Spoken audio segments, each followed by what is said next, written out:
Thank you for joining us. This is the Johnversations podcast, episode 3. My guest today, Miss Stephanie Holobaugh. She is, well, Mrs. Stephanie Holobaugh. She is a 911 dispatcher here in the Middle Tennessee area. Stephanie, thank you so much for being here. I really appreciate it. Thanks for having me. Not a problem. So, I've known you, your family. How old was Ivan when Hannah first started watching her? 7 months. 7 months. Okay. And he's what, 4 now? 5. 5. Okay. Yeah. So it doesn't feel that long. Yeah, it's actually a long time. Yeah. It feels like time's just gone by very, very quickly. So I've known you for a while. You are obviously a dispatcher for 911. Your husband is a police officer as well. So, I thought it would be interesting to kind of have you on and just kind of talk about I feel like there's a certain kind of person or maybe a certain story behind someone who would choose a profession that helps other people. And so I just kind of wanted to have you on and talk about it and kind of see what led up to you being in the place that you are today. So I first and foremost just want to say thank you very much for being here. I really appreciate it. And I was just kind of curious, I've known you for the past 5 years, but outside of the relationship that we have with like you and your family, I don't know like much about where you're from, things like that. So talk to me a little bit about where you're from, where you grew up, things like that. Sure. So I was born in Illinois. My dad was in the Air Force. He's a retired lieutenant colonel. So we moved around a lot. I was born in Illinois. We lived there for about 2 years. After we lived in Illinois, we moved to Alabama. From Alabama, we moved to England, and then from England we moved back to Alabama. Like London, England? Mm-hmm. Okay. Yes. See, I did not know that. Yeah. So how old were you when you were living there? My gosh. I want to say 5. Around 5. Okay. Yeah. And were you there for just like a little bit or? I think it was a 2-year stint. It was almost everywhere we lived. It was about 2 years, okay. With the exception of Virginia, where we ended up settling. Now, do you remember much from living over there, or where? I was actually talking about this with Nikki on the first episode, but you tend to, at least for me, I kind of remember what people tell me. Yeah. Being younger, but I don't have a lot of like my own memory. I mean, do you remember anything from that time, or? I don't really remember anything from that time. I remember little bits and pieces. I'm the youngest of 5, so I have 4 older sisters, and so I remember a lot of my sisters being in trouble. Okay. Mainly the 2 oldest over there. Okay. I remember we went to the castles. We went, sightseeing, things like that. And I do remember little bits and pieces of that. But were you in school? I mean, I'm guessing at 5, like you were probably in school over there. Or was it like on the military base or? I don't think I started until we moved back to the States. Okay. Yeah. I don't really remember because, like you said, they say that when people have traumatic upbringings that they tend to block out a lot of things from their childhood, and I think that's kind of what I've done throughout the years. So you were there, you were in London for 2 years, came back. Now you said you came back to Alabama, right? How long were you there, or did you go like to Virginia from there? Or? We were in Alabama for about 2 years, and then we moved to Virginia. My dad got papers to go to Virginia. Okay. And how long were you in Virginia? I moved here when I was 21 or 22, so it was about 13 or 14 years. Okay. So because I've known you as an adult, right? I know you as started off with the mother of your son, and then you have your second one. And so I know you in that aspect, but I kind of want to know, like, what was young Stephanie like? What was Stephanie, no kids, you know what I mean, just kind of running around? What was that like? Well, Ivan, and he's, me when I was younger. That's how I was. I was very much, I needed to be the center of attention. I talked a lot, which is really shocking because I don't talk a lot as an adult. I was always performing. I was always, I wanted everybody to laugh. So yeah, that's basically it. And I gotta say, hearing that makes a lot of sense with Ivan because Yeah. he is always like, hey, I've got like, listen to this song, or, you know, let me show Watch you me this dance or dance. watch me do Yeah, this. yeah. Now, do you think, because I know you said you're the oldest of, or you're the youngest of five, right? Yeah. So do you think, because I'm the oldest of four, so I'm kind of on the other end of the spectrum, Yeah. but do you think that being the youngest of five, do you think that had anything to do with like, look at me, I got to get the attention because there were so many of you guys, or Yeah, sure. like little baby sister syndrome? Yes, I think so. And I think that, you know, by the time that they got to me, it was like, oh, we've already been through this 4 times. So it was, you know, I kind of had to grab people's attention. Okay. Now, what's the age difference between like you and your oldest sister? 11 years. 11 years. Okay. Yeah. Yeah. So you really, to her, you really were. I know with my youngest sister, there's a 7-year difference. And so Yeah. it felt like when she was born, even being at 7, you're like, wow, like it's such a gap. Do you feel like now that you're older, does it feel like there's like that 11-year gap? Or do you feel kind of like, because I know with my sister, I look at her and I'm like, you're probably one of the more mature ones and you're the last one in line. So, I mean, does it feel like there's that age gap there now that you guys are grown up? No, I don't. Unless, you know, I need my big sister. And then I'm like, I need my big sister. Okay. But just having conversations and being there for each other, you know, we're kind of, you know, on the same level, I feel. Okay. Yeah, and I think I'm there with you. Like I said, like it's she'll call me every once in a while when she has something more serious going on, so we have that aspect too. But most of the time, it's easy because it's me. Then my sister, we're a year apart. Then my sister and my brother are a year apart, and then she was 5 years after that. So Yeah. it was very much like when we were growing up, we noticed, but now it's very just kind of level playing field. So Yeah. talk to me a little bit about kind of like growing up a little bit, right? Because I want to know, what were you like as a teenager? What were you like in those years where you kind of got to go out on your own? I want to know a little bit more about that. Sure. Well, I was wild. I won't lie.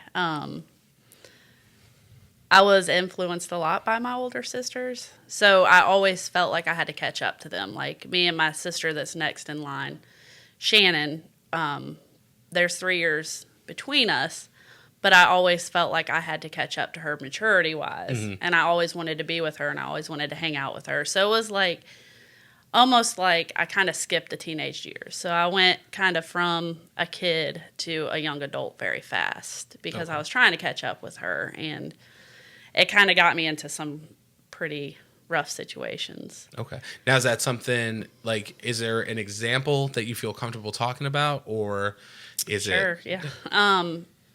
When she met her ex-husband, he had a friend, and that, like I said, my sister's 3 years older than me, and I think that they were like 2 years older than us. And so 5 years older. So when I was 15, I think, is when him and I started dating. And he was at that time 21, 22, maybe even 23. So yeah, it was a very toxic situation for me to be in. Is it weird thinking about it now? Because I can imagine being 15, that maybe like that age difference doesn't register the same way that it does like when you're an adult. You know what I mean? Like, is it weird thinking back on it now and like kind of thinking like what his mindset could have been or things like that? Or Very much so. It's it kind of is just, you know, you hit your head and you're kind of like, oh man, what was I thinking? Like, that just was not a good idea. But, you know, regardless of an age difference, you catch feelings, and you're very much, you know, you love that person. Yeah. And, you know, now that I think about it, I'm like, well, that's really disgusting. And, you know, it's just a 20-something-year-old with a 15-year-old. I mean, now that I'm an adult and I know the mindset of an adult, you know, I'm like, I definitely had no business being in that situation, but it is what it is. He's actually in prison right now. Okay. Actually, I think he just got released. okay. So he was not a very good person. Yeah.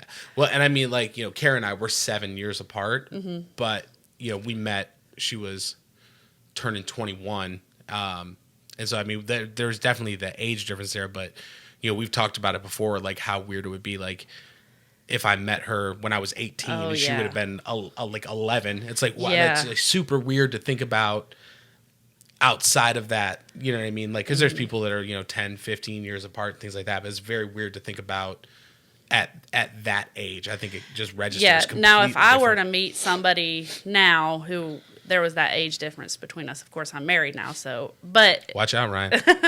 if there was that age difference now, it would be a lot different because I would feel like, you talked about my sister and I and how there's 11 years difference, but you don't really feel that 11-year difference. I feel like it wouldn't be quite a maturity difference, I guess. Right. Yeah. And I definitely think that would be. Let me ask you, like, what did your parents think at that time? Because I can imagine, like, being a parent, you're probably like, hold up, wait a minute. Well, yeah, but it was kind of like, you go back to I've been through this 4 times, so, I fought it, and, we snuck behind their backs. But I do believe that they knew all along what was going on. And just picking the battles kind of thing? Kind of, yeah. Yeah. Well, I appreciate you sharing that. I know that, it's not always the most comfortable thing. Just be like, oh yeah, this is, something that I did when I was younger. You know what I mean? So I appreciate you sharing that. And again, the reason that I'm asking these things is because kind of leading up to where you are now, the things that you do now, it kind of seems like, things that may have happened in the past are what led you there. So I know, you said, when you have a traumatic upbringing that you tend to like block things out and stuff like that. Like, what did you mean by that? Like, was it just like that kind of situation, or was there more going on when you were younger? Or? My mother's mom, was very abusive to her. Okay. So I kind of think that that's where I'm, which we didn't live near her, but when we did go visit, it was there was a lot of abuse, and there were a lot of things that a young child didn't need to see. But other than that, I'm not really, I don't remember anything from then. Right. I remember what my sisters tell me, and they, of course, told me stories about the things that would go on, and so. Okay. I mean, that's got to be right. I know. Like, did you see your mom's mom like very often, or was it? Do you remember if it was like few and far between? Or? It was few and far between. She lived in St. Louis, okay. So it was kind of, I guess it would be every couple of years. But like I said, I don't really remember. I do remember one time that we went, and I do remember that memory from my childhood, and it was very damaging. Now, do you think? Because, we were kind of talking a little bit before the show kind of about, like my upbringing and stuff like that. And then, the relationship that my parents had and stuff like that. And I know for me, that plays a really big part in you kind of learn what not to do from seeing things. So, has that kind of stuck with you now that you have kids? And now, does it make you kind of think about like your relationship with them or every day. Yep. What's that thought process for you? Because I know for me, it's, I don't want Millie to ever have to worry that she's not going to have what she needs. You know what I mean? Or like Kara and I were talking about this the other night, but like, it's going to be very important for us to have her see us communicating healthily, so she has that when she grows up to say like, this is how people should talk to each other, and not like, I don't want somebody to talk to me like that because I've seen how people, kind of see the other end. Yeah. So what's your thought process behind it as far as when you're with the kids? Well, my mom and dad, and my dad can admit this now. Of course, when they were together, he didn't like to admit it, but they had a very toxic relationship. My mom was very unhappy for a really long time, but kind of she would use us kids to vent to about it, but she would never tell him how she felt and tell him what was bothering her. So it was kind of like a lack of communication between the two of them. Yeah, you're the shoulder to lean on instead of confronting the issue. And, you know, at 10 years old, it's like, you know, this is normal, I guess. So now that I'm an adult and I have kids, a big thing for me is communication. You know, I want to be able to express how I feel. And I still lack in that department. You know, I kind of just let things build up until I explode. And that's a lot how my dad is. Well, I think that's very big of you to be able to say, like, hey, I recognize this, because I know there's a lot of people out there. And I mean, I'll say I think I'm even one of them. I try to pretend that things don't bother me. I'm like, it's cool. It rolls off and I just kind of like push it down as far as I can until one day I'm like walking somewhere and I'm at a red light just cursing to myself and screaming because something is kind of let all that out. So I think it's awesome that that's something that you can say, like, hey, I know this is something that I do, and you are conscious of how do I get in front of that in that moment. You know what I mean? I think that self-awareness is a huge deal, and you know, I think that's the best way to handle it. It's something that I've had to work a lot on. Yeah. So did you like do the college thing? Well, I tried it. When I moved here to Tennessee, I met my ex, and he was much older than me. He was about 11 years, I think. So there's kind of a trend, you know, I kind of felt like that was my normal. So I met him, and we were together for a while, and I decided I was going to go sign up for college one night. And of course, I made the mistake of going to a junior college, and it was Drawn's junior college. So I signed up, and when I got home, he kind of belittled me and berated me and said that, you know, you're wasting money. You don't need to do this. So I never really felt the support from him, and he was, at that time, you know, the person that I thought I would be with forever, which thankfully not. But his support meant a lot to me. His lack thereof, you know, kind of defeated me. So I did, I think, 2 semesters, and it got to a point where I went and talked to the advisor, and I was like, so, you know, people in this field, what do they typically start out at? And she told me the starting salary, and I was like, well, that's a sign from God. And I dropped out. Now, what were you going for? Or what was the field that you had thought assistant. about? Medical assistant? That's so funny because I'm glad that you're here because, like I said, I've known you for years, but I am just now realizing that we have way more in common than I originally thought. Because when I graduated from high school, I was in the band, and we were touring and playing shows all the time. And I was like, everybody goes to college. So I did the same thing. I went to community college, and I did a semester. And I was like, this is not for me. Yeah. Nope. I want to be playing music. I didn't know what I wanted to be there for. I was just like, I'll take Math 101 and English, because you know I had no idea what I wanted to do. I mean, outside of playing music and stuff like that. So I did 1 semester, and then I was like, nope, I'm all done. I'm good with this. Which I did really good. You know, I had good grades and everything, and I loved it. I loved going. I loved learning about, you know, anatomy and stuff like that. But it just, you know, I didn't have the support from home. I didn't have, you know, at that time, a lot of confidence. So I just kind of felt like in the end, you're going to fail anyway. So why not just... Now, when you came down here, like, did your family come down here, or did you come down here by yourself? My sister had moved here. Okay. And with her husband and kids, I kind of got into some bad situations at home, and mentally was not healthy. And I felt the need to get away. I felt like, you know, I struggled with depression. I felt like it was either get away or I was going to do something to myself. And so my other sister, Heather, her and her husband at the time bought me a plane ticket and sent me off. And I came and spent a week here, and I was like, you know, I feel refreshed. I feel like this could be, you know, just a change of scenery. Yeah, where I want to be. New beginning. And so I moved here with her, and that's, you know, where it all started.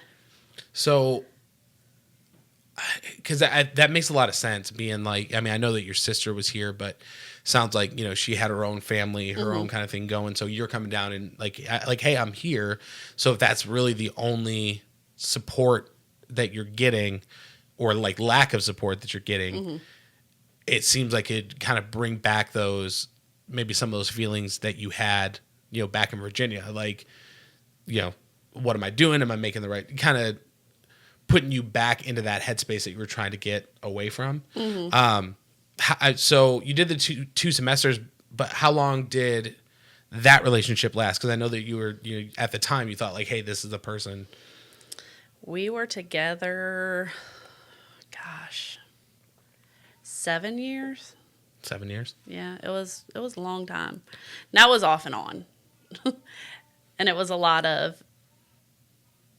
there was a lot of cheating, there was a lot of abuse, not physical but verbal, and it was definitely not healthy. It was. Well, and I think too, sometimes when you talk about abuse and things like that, people tend to have that view in their head of the like, the hits or the kicks or, the physical stuff. But I don't think that a lot of people always think about like that verbal abuse and stuff like that, the way that it can affect you. I would say in some ways worse. Yeah. You know what I mean? Because it's scars that, scars and damage that like you have to spend years to be able to like work past and things like that. So what got you to the point, like, did you get to the point where you're like, that's it, I'm done, I'm not doing this anymore? Or no, not necessarily. There was, like I said, there was a lot of cheating and a lot of back and forth. Like, I don't love you, you need to move out. I'd move out, and then he'd come back a week later, and I'd already signed a lease in an apartment, and he's like, I want you back. So there was a lot of head games there. When my mom got sick with lung cancer, I went to Virginia to be with her, and when I left, I knew there was something not quite right. He was just acting different and dressing different, and all of a sudden putting on cologne, and all of a sudden, he wouldn't let me see his phone, or not that I necessarily wanted to see his phone, but he would like hide it. Being a little extra guarded with it. Yeah, so I kind of knew, and I was like, when I did leave, I remember telling him, I was like, I need you. Like, I need this. And I was like, don't leave me. So I left and went back to Virginia. And when my mom was in the hospital, we had a lot of conversations, and we had a lot of, I know that this is the end. My life's coming to an end. The only thing I've ever worried about is you girls being taken care of. And I feel like you all are taken care of, and you're going to be happy and this and that. So she had asked to speak to him one night, and I put him on the phone, and she was like, I need to know that you're going to take care of my daughter. You're always going to be there for her. And he, oh, yes, I swear, I love your daughter. Well, fast forward. And she passed away. I called him, told him I needed him to come in town. He came in town, and my dad asked him to be a pallbearer. So he was a pallbearer at my mom's funeral. And then I had seen some messages on his phone while we were there. And when we got back, he finally admitted to me that he had been seeing somebody the whole time, and that, he wanted me to move out again. And that's an extra, like, low level of scuzz.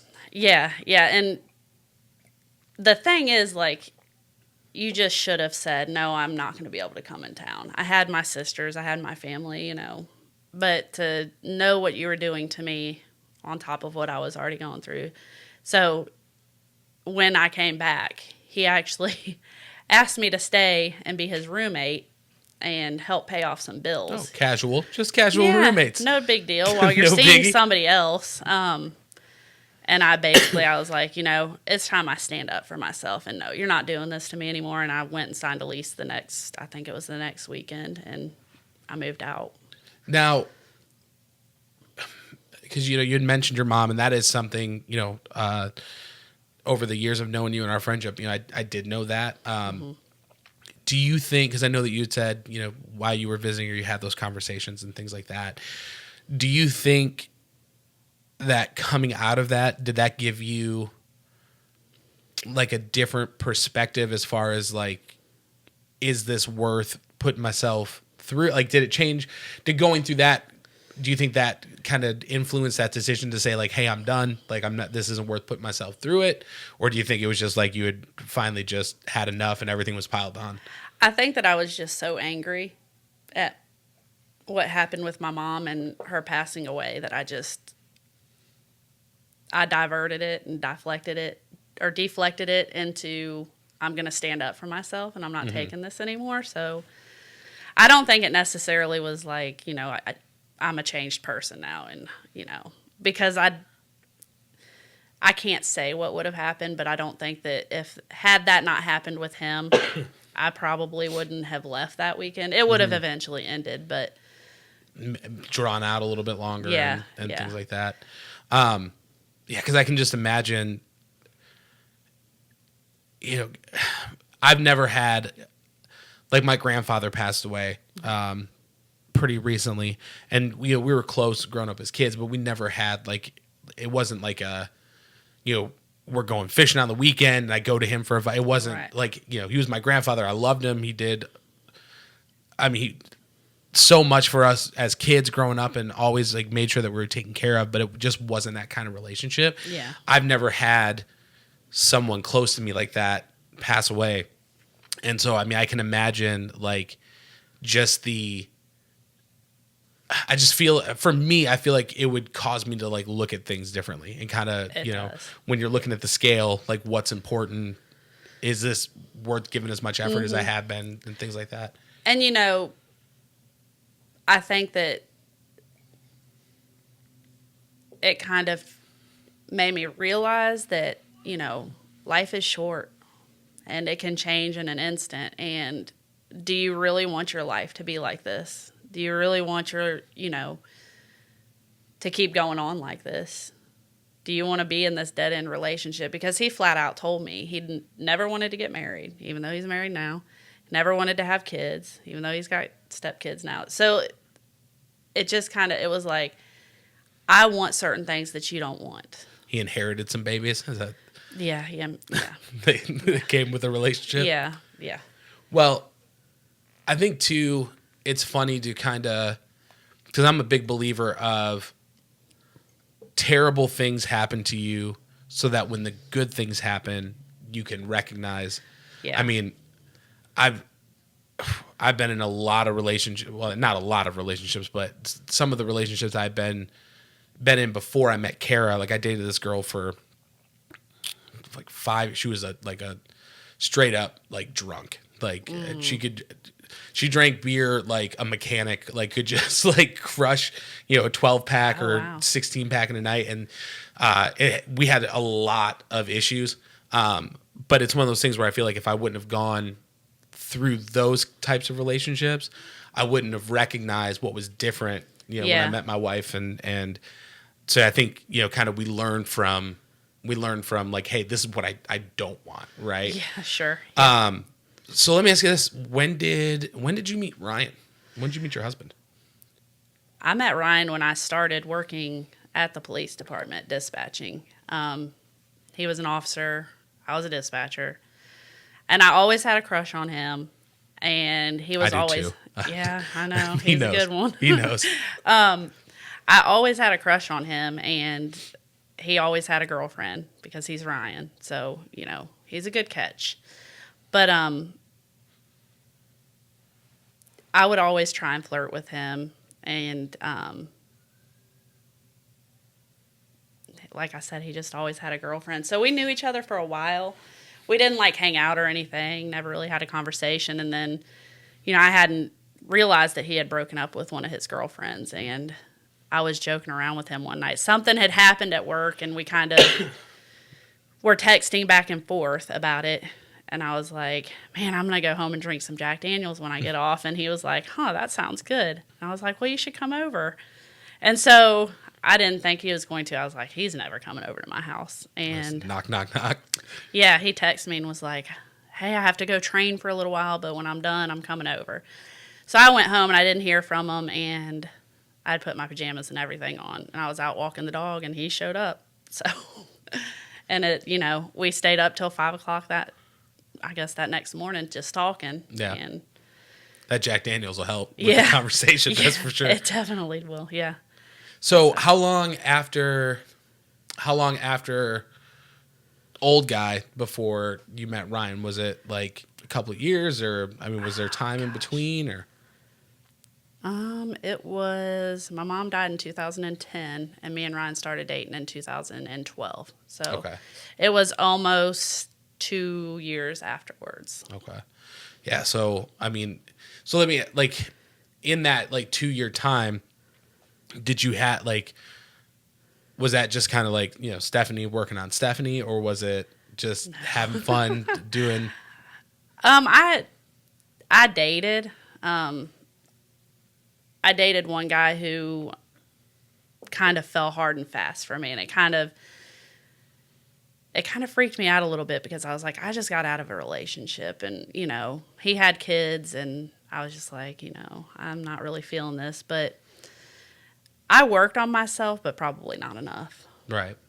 Yeah, and I think that's always the battle, right? Is like, hey, I want to, I know that maybe I've got some work, or I'm not in that place where I need that commitment, and I've got some stuff to do with me, but like, I still want to make sure like I'm having fun, because I think sometimes that noise kind of can be a good distraction from that. Like, how do I need to get the ball rolling, stuff like that.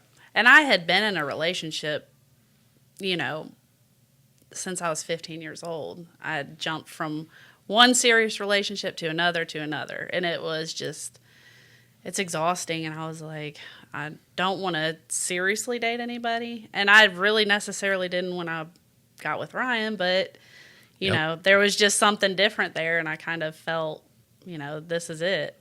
Yeah, I will say, because like my high school girlfriend, I dated all through high school. And then after high school, we broke up, and I dated my next girlfriend, I think, for like 3 or 4 years. And then the next girl, like 3 or 4. I was very like serial long-term relation. And then I got to the point where I was just like, I'm done. I don't care anymore. And then I met Kara. She was in Michigan visiting my cousin. And I was like, she's a cute girl. She lives in Tennessee. Like, I'm never, you know what I mean? Right, like, yeah. It's not like anything's ever going to happen. Nothing's and then fast forward to a year later, and I'm packing everything in the car. I'm like, I guess this is what's happening. So it's crazy sometimes that like when you're not looking for it, that's when it kind of slaps you in the face a little bit. And that's what I tell everybody who comes to me for advice. I'm like, when you're not looking for it, it's going to find you. Yeah. And that's what happened to me. I had given up. Yeah, it feels like when you're in that mode of like, I just, I want to find somebody. I want to find someone to settle down with. That's when all the wrong people come out of the woodwork. Sure, because you're searching for something, even if you're sacrificing quality traits that you look for in somebody, you're going to you're willing to like overlook something because of the like, I want to be with somebody. Yeah. I'm going to omit things or only focus on certain things so that it kind of fits the picture that I'm trying to paint. So let me ask you this. When did you start working as was that something like, I guess, how did you get into it? Was it like there was a position open, like that opened up, or like, did you know somebody, or? I have always been interested in it. My sister, Kelly, was a 911 dispatcher, and when I was going through my hard times, I kind of leaned on her. So she worked midnight shifts, and when I couldn't sleep and when I was feeling depressed, I would just kind of go sit with her in their dispatch center and kind of just, not really job shadow necessarily, but I would, listen to calls and listen to her dispatching. And I was like, man, I want to do this, and I know it's silly, your lifelong dreaming, wanting to be a dispatcher, but it really was. And I looked up to her so much that it was like, I want to do this.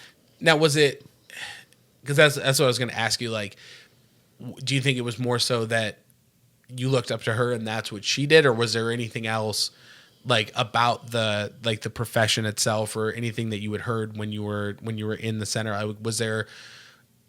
Was there anything specifically that like drew you to this? Like, this is what I want to spend my time doing? I think it was more just looking up to her, because I don't really remember anything specifically. Like I said, I was in a very bad place mentally at that time. So I don't kind of really remember a lot, but I think it was more looking up to her. Okay. And so did you started in 2012 or was it 2008? No, 2000. Oh, you would ask me this. I think it was 2008. Okay. So we're Yeah, at so 12 years years, now. yeah. So Yep. let me ask you this. What is it about what you do that has kept you there? Because I've had jobs that I've done for years that, it's just, it pays the bills, stuff like that. But I imagine with the profession that you're in, it's not one of those kind of jobs that you can just be like, well, it pays the bills. Like, there's got to be an added stress level to what you do that Sure, yeah. there's got to be something about it that keeps you coming back. Or so, talk to me a little bit about what has kept you there for so long. I think of course it's helping people. You feel accomplished at the end of the day. But I think it's just so fast paced and so different every day. I mean, you never have the same thing. It's constantly something different. So I think if I were to go back to a normal job right now, I would be so bored by the redundancy of it. Mm-hmm. Yeah, it seems like it kind of seems like almost like customer service on speed, where it's just like, because you're getting those calls, you're helping someone, but the stakes are so much higher. And I know, let me ask you this, because I know definitely don't want to give like specifics or anything anything that we shouldn't be giving out. But have you ever like got any calls or had anything come across that is just like stuck out to you as just absolutely crazy or anything like that? Sure. There was a call one night of a guy. Him and his girlfriend were on their way back from a party and ran off the road and flipped their car several times. And he was so inebriated that he didn't know where he was. So I kind of had to talk to him throughout this. His girlfriend, actually I think it was his wife, ended up passing away. And so the whole time I'm talking to him, he's begging her not to die. Jesus. So, that one always sticks out to me. And then, when we were talking earlier about the girl who had called about her mom who had passed out, and she was a cancer patient right after my mom had died. I think I had come back to work and been there for about 2 days from bereavement. Jeez. Yeah. Yeah, it sounds like you are. I will have to say this. I think I would be the person that I did like 20 minutes of, and I'm like, I can't do it because I'm like, I try to mask it with humor a lot of the time, but I think I'm overly sensitive, and I think there are certain people that I live with that would be able to attest to that. Yeah. So I don't think I'm the kind of person that's cut out. And we have, I know some of the other people that work with you, and it seems like you have to be like wired. You have to be a person who's wired a specific way to be able to handle those kind of things. So, is this what you see yourself doing, going forward for the rest of your career? Is there any other aspects of what you do that you would like to kind of explore or anything like that? Or, what do you see going forward? As far as like police work or? Yeah. Or, just anything at all. Because it seems like you have it seems like, especially with this position, you have a real passion. It seems what keeps you coming back is this fast pace and you're helping people. So, is there anything else in this field or outside of this field that kind of draws you the same way? Aside from dispatching it, I would love to be a nurse or a surgical tech. I think those are the only two professions I could go into where it would be like so fast paced and so demanding that I wouldn't get bored. I think if I tried to make a career change now and go into something, like a office position of some sort or something like that, it would just become so like, I'm bored. Yeah, you couldn't be Pam from The Office. Yeah. After being Rescue 911. Yeah, no, it definitely. So, if I had a choice of what I would want to do from here on out, I would definitely love to be a nurse, but I love what I do. It's high stress. It's, constantly, short staffed, and it's high demanding, but it's what I love to do. Yeah. And I mean, you're saying like, hey, it's fast paced, but when you went from like, well, if I wasn't doing this, I'd like to be a nurse. I get the sense from you that a just as big of a part is like the helping people, because you went from like if I wasn't doing this, I'd want to be in a different position that helps people just in a different way. What do you think it is about you that, or what you've gone through or anything like that? What do you think is kind of ingrained that into you? The helping people. Yeah, the helping people. I think a lot of it has to do with my sister Shannon. She was diagnosed with type 1 diabetes she was 5 or 6, I think. So I was really young. So growing up, I had to take care of her, or not take care of her. I had to help take care of her a lot. She's very brittle, and her blood sugar will drop really, really low at the drop of a dime, and she'll go comatose. And so growing up, it was like my mom was in there tending to her, and she's like, I need you to go get orange juice with sugar, and I need you to do this. I need you to call 911. I need you to, talk to 911 and get them here. And now, how old were you when you were calling 911? Oh, I mean, I'm sure I did it before, but the earliest I can remember is probably 7, 8. That's interesting to me that you're making those phone calls like at that age, and then that's where you end up, almost like almost like a reverse footprint, roll. or and I think it's funny too that that's what your sister did, because I know these are things that you're helping with and things like that, but was she kind of in the thick of it with you, or was she the sister who? No, she's a different. Dispatcher is a different sister. Okay. She's not a dispatcher anymore. But no, this was Shannon, and then Kelly was the dispatcher. Shannon's now a police officer. She's fought really hard to be a police officer. So that's awesome. With type 1 diabetes, because usually that's a X mark. Yeah, because if you're like driving, your sugar drops or something like that. So do you think it was just like that?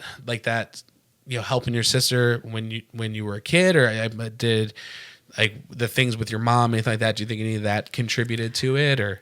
I think all around, yeah. I think it was a lot my sister, and then what I went through with my mom. And when I was probably 18 or 19, I actually enlisted in the Army Reserves, and I enlisted as a military police MP, and I actually got disqualified because I was diagnosed with type 1 diabetes. And so that was automatic disqualification for the military. That's crazy. I did not know that. Yeah. In another world, I would be saluting you. Yeah. So, and that was really devastating, because that's what I wanted to do. I wanted to go in the military. Now, do you think that's, because like your dad being in the Air Force and, with your, like your sister's path and things like that, do you think that played into it at all, or was it, kind of, just something that like it interests you, or? I think it interests me. I think it, it had a lot to do with my dad. But at the same time, I also feel like it was my ticket out. Right. I think it was just, I was ready to get out of there. And because you were in Virginia at the time? Okay, so just kind of like another... Yeah, just a way out. Right. I can get someplace else and be doing something else. That's interesting, because it's... like I have a good friend that was kind of the same way in high school. We finished, and he was like, I don't know what I'm going to do. I don't know what I should be doing, but I know I need to get out of this town. And so he was signed up and then was gone. So I think that, it feels like that's probably something that people go through probably more commonly than we think, things like that. Yeah. So I did want to ask you this, right? Like, you are a dispatcher, right? Your husband is a police officer. What is something that like you would want people to know about about dispatchers, right? So like, do you feel like, people look at when you're in those interactions, are people treating you like human beings? Or, I mean, do you feel like you're supposed to like handle yourself differently, or is there the perception that like you're supposed to be able to handle yourself differently because of what you do, anything like that? Outside of the job? Yeah. I don't think so. We're all human, so when I leave work, I leave work. Okay. I do think that I have become desensitized to a lot of things. Oh, a lot sure. of things that people find devastating, I'm just kind of like, it's no big deal. It's a day at the office. Ryan's the same way. We'll hear stories from people. Stacy will tell me stories, or Hannah will tell me stories, and they're just like, oh my God, this is the most horrible thing. And I'm just like, eh. So, Yeah. it's just, I've become desensitized. That's a slow Tuesday. Yeah, yeah. I mean, not a lot going on. Yeah, that happens every day, so. But I don't think that people necessarily think you should handle yourself differently. Yeah, and I would just imagine, because, kind of like what you said, like you become desensitized to things that there might be certain people in your life or life of people that, do what you do that kind of, don't expect like the same level of emotion because you deal with as much, you know what I mean? Yeah. Because, I mean, everybody's got like kind of their thing, but like if you've, like you were talking about that guy who had flipped his truck and he was talking to his wife and things like that, like you deal with that and then you come home and, if you put on Grey's Anatomy and there's a rough scene in that, is that what breaks you down, or you know what I mean? Like I do cry during Grey's Anatomy a lot. That one dude's Which leaving. I don't know his name, but Alex Karev. I saw the article and I was like, Stephanie loves Grey's Anatomy. Gosh, that dude's out the door. It broke my heart. He's one of my favorites, because he's just overcome so much. But yeah, you've got a theme going with the overcoming. You're like, I've gone through this, and now I'm helping people. I like this guy. He's overcome some stuff. Yeah, definitely. I definitely love overcomers, and I love helping people. The underdog kind of. Yeah. That's awesome. Yeah. One other thing that I've found, or I've caught myself thinking about with you and your husband's relationship is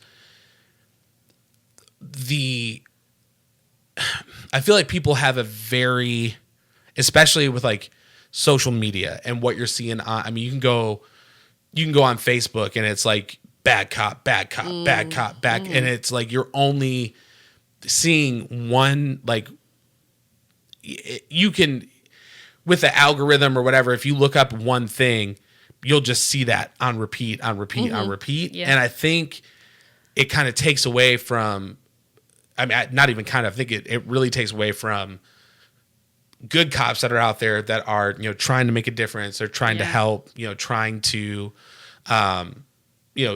serve their community and keep people safe and things like that. Like, what is that thought process, right? Because, let's say you're off and Ryan's going to work and you're home with the kids. Like, what is it like when he goes out the door for the night? Is it still like it was in the beginning? Like, has it gotten, any better? Like, is it, I mean, if that was Kara and she was going out and I was home, I would, I wouldn't sleep. I just know like how I am. Yeah, it's definitely not the easiest. And especially since we've had kids, it kind of makes it a little bit harder. But it's scary. It's a scary world we live in. I mean, there's a lot of bad people out there. And there's a lot of people who just don't care. And you get in their way and they're going to, they're going to take you out. They're going to do what they have to do.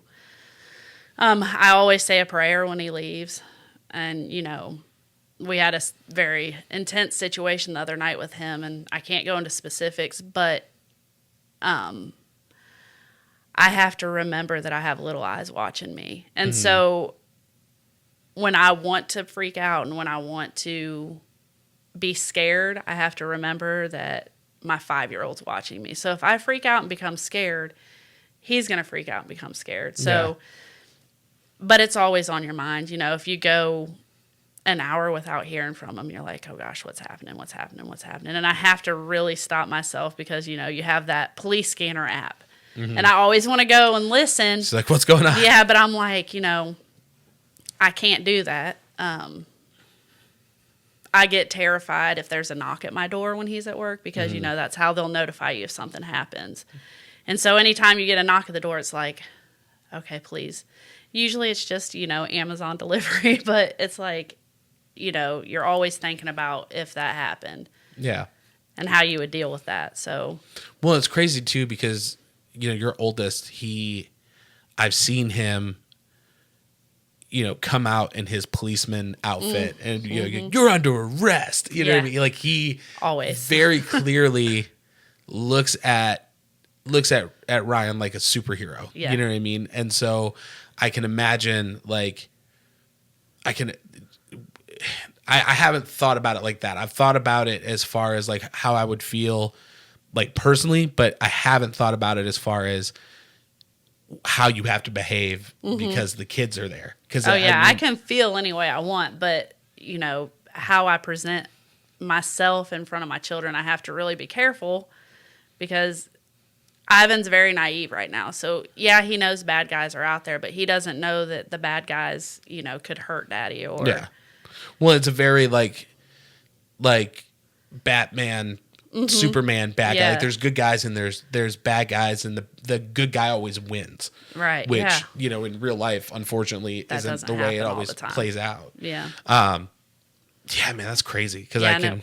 Oh, I'm sorry. Go ahead. It was a lot different, you know, when we first started dating, and even when we first got married and had Ivan, we were on the same shift. So when he was at work, I was at work. So I kind of kept up with him that way. So now that we're on completely opposite shifts, when I get off, he's going in. I'm not listening to what's going on. I'm not listening to him on the radio. I'm not, you know, I don't know what he's doing. I don't know what's going on in the city. So it was a lot different then compared to now. Yeah.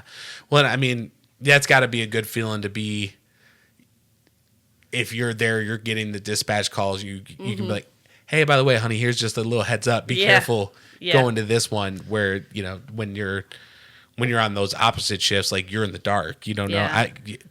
You're braver than me because I would for sure have that police scanner app going like 24/7. Yeah. I'd be like, what's going on? What's going on? What's going on? Yeah, I try not to do that because, I mean, I do that all day. I listen to the radio and I deal with the calls, and, you know, I try not to do that when I'm at home, but I'm sure it's hard. Sometimes I do. Sometimes, you know, I'll hear sirens everywhere and I'm like, hey, what's going on? Yeah, see what's happening. Mm-hmm. I honestly want to get one for my phone because there's the fire station right mm-hmm. at the end of the block. So like all the time you just hear, and there's fire trucks whipping cop cars, whipping and wailing through here all the time. And I'm like, man, I wonder where they're going, but I never know which one. You'll have to tell me which one to download. I will. Because I never know which one to look at. I'm always like, I don't need to know what's going on in Dixon. I've got the wrong app. Yeah. Metro. No. Yeah. No, I don't. Yeah. I don't. That's why I don't live there. Me. Yeah. So, you know, I guess one other thing I would want to ask you is what would you, because I think you posted something on like Facebook or something. It was probably a while ago, but you'd posted something and it was about like what people should know about like law enforcement families. And I'm trying to remember,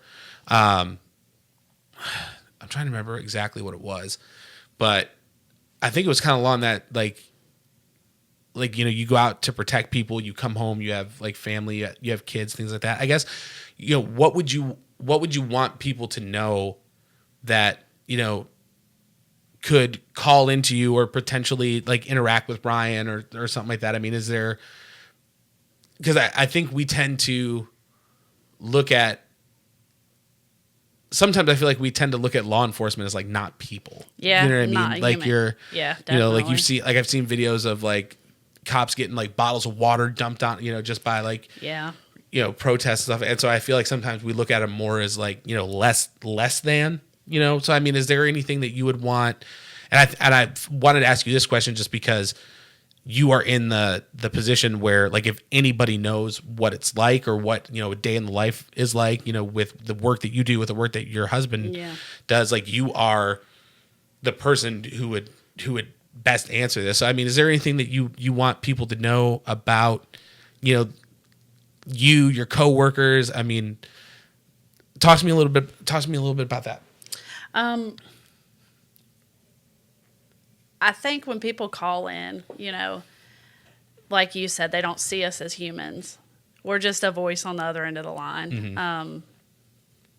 So I think they kind of dehumanize us, and we get talked to very bad. And we hear the worst of the worst. And a lot of times, we don't get a follow-up from these calls. We're sending people to babies who aren't breathing, or, somebody's family member that's not breathing, something like that. And we don't get an end on that. We don't get any closure on that. 9 times out of 10, it's, they check off the call and then that's it. Mm-hmm. We don't ever know what happens. So that we're human. I mean, yeah, we're human. I got to imagine that it's hard, because I imagine that it's just like any job, as far as like, you have a bad day, right? The kids didn't want to get dressed. Little one didn't want to eat his food. You know what I mean? Like stuff in his hair. You know what I mean? Yeah. So, I mean, I know with Millie too. It's like there's some more, like, last night it took me 50 minutes to put her, like, just under an hour to get her to go sleep. She just wanted to change, and I'm just sitting there like, go to bed. I love you so much, but go to sleep. Yeah. So to have a morning like that, and then walk into the doors that you walk into, and to be able to, like, okay, I've had all this happen already, and now I've got to leave that here, and now I'm dealing with, like, just some of the craziest stuff I think that a person could imagine, getting over the phone. Yeah, it's almost like you kind of flip a switch, having kids, you're going from one high stress situation to the next, It's in a different capacity, but kids are high stress, especially, when you and your husband aren't exactly at home together all the time, because Ryan and I are on opposite shifts. So he's got them in the morning, I've got them at night. But, it's almost like you have to flip a switch. I mean, you've got to leave work at work and home at home. Yeah. Yeah. And it's almost funny to hear you say that, because and I think maybe it's because of the job that you do and the type of interactions that you have with people, but just to be able to, like, I just switch it off, because I feel like there's some people out there that, like, can't do that. And so it's like, kind of going back to, I feel like to do what you do, you have to have a certain kind of wiring, like, programmed differently than like, your average person. It's definitely not for everybody. We have people come in all the time who try it and realize, this isn't for me. Oh, I'd imagine the turnover rate is, it's ridiculous. I've worked call centers and things like that, and I know just there, it's like, no, I don't want to talk to people, things like that. So I can't imagine, like, that kind of environment with high stress situation. I mean, let me ask you, what's the shortest amount of time that, like, have you ever seen anybody who's, like, been there for like an hour and they're like, I'm done? I think we had one that was going through our orientation. Our orientation's 3 weeks, and just decided it wasn't for her. It happens all the time. And, the worst part of it is that you put so much time and effort into training these people, because our training program is close to a year, because you have so many different phases and so much different stuff that you do. So when you put a lot of time and effort into somebody and then they just decide, this isn't for me, or, they just don't want to do it, it's awful. I mean, it kind of is a defeat. It's just... Yeah, I worked a call center job. We were in training, and there was a girl that was there, and she, like, wasn't talking very much, and, like, the trainer would call her and, like, ask her, like, call on her and ask her a question, and she would either, like, pass or didn't. And then one day she was like, I'm going out for lunch. Does anybody want me to bring them something back? And this guy was like, yeah, I'll take whatever. I'll just give you the money when we get back. And lunch ended, and she never came back, and like all of her She was stuff was gone. there. Like she left like all of her like her notebooks, and I think she left like she took her wallet out of her purse but left her purse there. Oh, wow. Like she didn't want people to know that she made a very big effort to act like she was coming back, and then was just like, I don't know, she just had like a meltdown in the car. Like, I don't want to come She's back. like, no, I'm not coming back for this. And like I said, that's just like your normal call center. So I can imagine, I mean, especially getting out of, because so when they're in orientation, are you like taking actual calls, or is it like learning codes and stuff like that? It's strictly classroom. Okay. Because I can imagine like coming out of that orientation and be like, okay, I've learned this, and then you're in that, like that first call comes in. Mm-hmm. I can imagine like it's just like a lightning bolt of panic through your body. Yeah, and your high or your first high stress call, it always sticks with you. Do you remember what yours was? I do. It was a child drowning. Oh, Jesus. And yeah, so that always sticks with you. And people are different. People deal with things differently, and I can't say everybody would be able to deal with that type of call the way I did. Mm-hmm. It gave me the passion and drive to keep going, but to somebody else, they would be like, I cannot do this. I can't. That's too hard. Yeah. Yeah, again, man, I think it's the wiring. Because if I got that call, I'd be like, nope, Yeah. I'm 10 minutes into the job and I quit. Yeah, I'm done. Yeah, I'm leaving my purse here. I'm going to get lunch. Like Yeah. I would be. Yeah, I can't even imagine. I mean, just we're watching that show on Netflix, The Witcher, and I don't want to like, if anyone's listening and hasn't watched it, I don't want to spoil anything. But there is a scene where like a baby dies, and it's smaller than Millie, and me and Kara both just looking at each other. It's like it's like Game of Thrones, and we're just looking at each other. That's the saddest thing I've ever. Yeah. People are getting their heads cut off and stuff like that. But that little I was like, can't do it. I don't know. I had a lot of respect for you before like we sat down and had this conversation, because I think again in your head, you kind of imagine like, hey, okay, yeah, I'm sure it's very stressful and you deal with a lot of stuff, but, kind of talking to you as far as like some of the things some of those calls that you have taken, some of the reasons why you do what you do. I mean, I think it's just, I respect you immensely, because again, just knowing myself, it's not something that I could ever do. Right. And I just wanted to say thank you. I really appreciate you coming in. I appreciate you sharing so much. And I know it's weird sometimes when you're just like, yeah, I'm just going to kind of come in and just talk about myself for, an hour and stuff like that. But I just want to say thank you for coming in. I really, really do appreciate it. And I'm very excited for everybody to hear this episode. I think that your story, especially the kind of people that may be wired the way that you are, I think it may be very inspirational to them. I think maybe a talk like this will motivate someone to be like, hey, you know what, like maybe that's something I should do. You know what I mean? So definitely. I just want to say thank you very much. I really do appreciate you coming in and sitting down. Me. Alrighty, awesome. We'll see you guys.